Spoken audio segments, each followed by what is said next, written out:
So, a while ago, the Game Awards debuted with a bunch of world premieres, and as usual, there was little to nothing of interest with most of them. And then they ended with a trailer that had more product placement than an entire Michael Bay film. However, one thing did catch my attention, and that was the cinematic trailer for The Witcher 4, a new installment of the dark fantasy IP that had taken the world by storm, the title that put CDPR on the map. In the trailer, we see that Ciri has taken up the mantle and will be the next protagonist of this game. So overall, there was a lot of excitement. A new Witcher game is on the horizon, and we have known this for a while. CDPR has openly talked about their new projects, and when this trailer hit, I was surprised to see that Ciri was going to be the one to take the lead. This has caused some mixed reactions though, and that includes myself.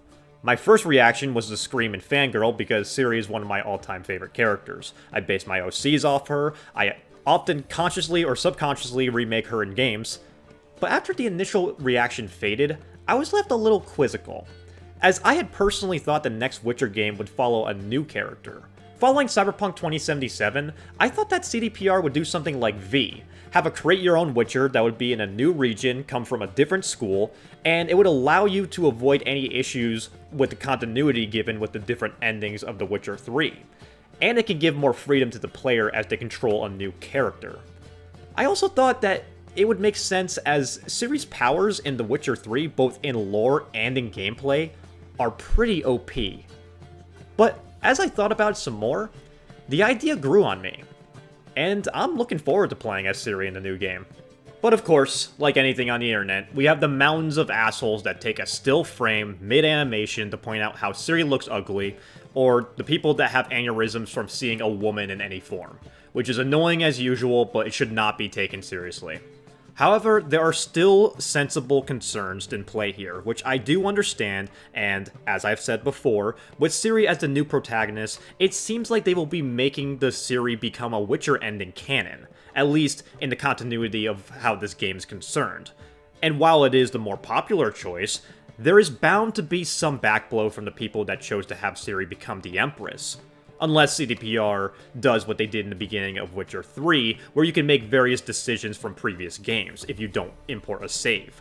And I can see them doing something like that, where there is varying dialogue and moments that happen depending on the world state, so to speak. Ignoring past choices is nothing new in the Witcher games. Oh, you romance Shani in The Witcher 1? Too fucking bad, you're with Triss now. But this wasn't much of a problem because at the time, a lot of people didn't romance Shani in The Witcher 1, and even fewer people even played The Witcher 1. I've been playing it, and let's just say I'm looking forward to the remake. But even moving on from that, I believe there is potential to be seen with playing as Ciri in both gameplay and a story point of view. To start with the gameplay, I think the playstyles can see a massive improvement from how it was in previous games. Now, the Witcher gameplay is not the greatest. It's not bad by any means, but it's very simplistic. That being said, something that I did like about it was how different Geralt and Ciri played from each other. In Geralt's case, it felt like he was powerful because he was prepared. He had the weapons, the signs, oils, tonics, and silver he needed to kill monsters, and steel to slay any fools. It was also a good way to keep him grounded as well. Geralt remains powerful, but still vulnerable, and it reinforces this feeling of him being a monster hunter. Especially if you took the time to research the monster and craft the right oils and potions to counter it. Ciri, on the other hand, utilized her time warping ability. She had less on her kit, but she made up for it with teleportation abilities, which gave her an edge. There's a great opportunity here to combine both playstyles together, and have the gameplay reflect the fast-paced movement with the teleportation and the countering style of monster hunting combat. And I am interested to see how differently she will play. I hope that the game will have more in-depth builds, at least to some extent. Something that Cyberpunk improved on, it was the amount of builds and variety of playstyles you could have with your character. Naturally, we're still going to be playing the character of Ciri and a Witcher in the end, but I hope you see something like a stat tree for Witcher abilities and mutagens like Geralt, and maybe an Elder Blood tree for Ciri's powers later in the game. It can make the combat feel familiar, but extend from how it was before. Now, that being said, it's possible that Ciri might not be using her powers from the third game. In the trailer, she wasn't teleporting or using her time powers at all, which was another aspect that left me and others confused. Now, there is quite a few theories as to why she wasn't using them. The possibility is that she lost them after some time, or the mutation is tampering with it. I believe that she is resisting the urge to use it, as to not rely on it, and to prove that she's capable of fighting these monsters with her training from Geralt and the other Witchers. After all, the Wild Hunt was hunting her for her powers, so it would make sense that she would want to temper the amount she uses it. This also leads to the lore indications of how or why Ciri decided to become a Witcher. And I mean in the sense of utilizing the mutation and being able to drink the potion as we see in the trailer.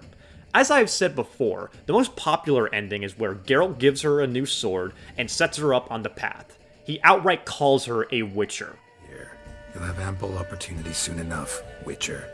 So if we assume that the story takes place after this ending, Ciri has been adventuring for a while, say between 15 to 25 years. And it's shown that she has undergone some kind of mutation, be it trial of the grasses, or other methods that haven't been explained yet. Now, there are many reasons why she could have undergone this change. It could be that she wants to be stronger as a Witcher and finds that this is the best way to do it. The Elder Blood was slowly killing her and causing health issues, so this was the only way to cure her, so to speak. But Neon Cat in this video offered a more interesting reason, where it could be a way of her running away from her fate and destiny. A big trait that Ciri has, and is constantly seen in the third installment, is that much is expected from her, and everyone is trying to use her either for her powers or some other foreseen prophecy. And if it's not her, then it's a descendant of hers. Going through the mutation could be her way of trying to free herself or any future descendant from that burden.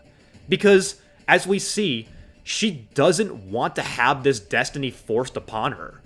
But this can also lead to some interesting story beats where it's constantly catching up with her, and she struggles with the responsibilities as a Witcher and the destiny that she has with her Elder Blood.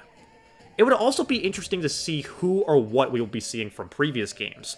While the games are unofficial sequels to the books, a lot of the characters from the stories of fucking Jesus, how do you speak Polish, man? A lot of characters are from the stories of Sapkowski.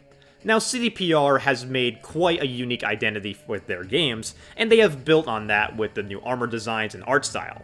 And I hope they maintain that and the influence of the Netflix show doesn't rear its head, because the costume design in that show is incredibly bland and uninspired. But something that I want to discuss is the swap perspective from going as Geralt to Ciri. So the opinions that I have seen are, I don't want to play as a woman, I don't want to play as Ciri, I want to play as my boy Geralt.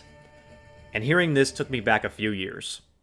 Remember back in 2018, when Red Dead Redemption 2 was coming out, Rockstar revealed that you would not be playing as John Marston, the protagonist in the first Red Dead Redemption. You were going to be playing as a new character. And the general reaction to that was, who the fuck is this generic-ass cowboy? I don't know him. I want to play as John. Now do me a favor. Go onto the YouTube search bar right now, look up Arthur Morgan, and you will see countless video essays and AMVs about how much people love this made-up fucking cowpoke. People do not like change. With anything. It's an uncomfortable feeling that many of us have. But it's something that happens with everything. And when you embrace it, sometimes you get something that ends up being better than what you knew before. At the end of Red Dead 2, people who made those original comments, they got what they wanted. They were playing as John Marston again. But it came at the cost of Arthur. And maybe Ciri can be like that. She can be just as good or even better than Geralt for some people. Because change in perspective can be a good thing. Not always. Sometimes the change in perspective can be negative. Like when you have to play as a character that savagely beat the previous protagonist to death with a golf club while their surrogate daughter begged you to stop while they were being held down watching the whole thing. Yeah, I don't want to play as that person. But you know an advantage that Ciri has that Abby and even Arthur didn't have? We know her. She is the other playable character in The Witcher 3, and a prominent member of the group, rather than being the daughter of some random doctor. So I am excited and curious to see what they do with the fourth game. We also did not get a release date, and if you guys remember the Cyberpunk teaser that came out in 2012, we didn't get any news for 7 years. They weren't even out with The Witcher 3 yet. Now granted, updates have finished with Cyberpunk, and it seems like all focus is going into The Witcher 4, so hopefully that means we'll be getting some news sooner. Now, something I do think is fair criticism is that there are people that don't want another Cyberpunk release again. And I understand that. As much as I love 2077, the game releasing in that state was completely unacceptable, and I urge you guys to not pre-order. This goes for any game, but always wait until release. Hell, The Witcher 3 was also pretty clunky on release. That's how we got this Gwent card. Hell, this is far from the only new project CDPR is working on, and we got the remake coming out as well, another spin-off game, Cyberpunk Orion is in the works, and a new IP, so there's a lot going on. But what do you guys think? Excited about the new Witcher game? Think Ciri as a protagonist is a good idea? Bad? A bit of both? Let me know in the comments because it boosts me in the algorithm, and more people can see my objectively correct opinions. But with that being said, thank you guys for watching, and good luck on the path.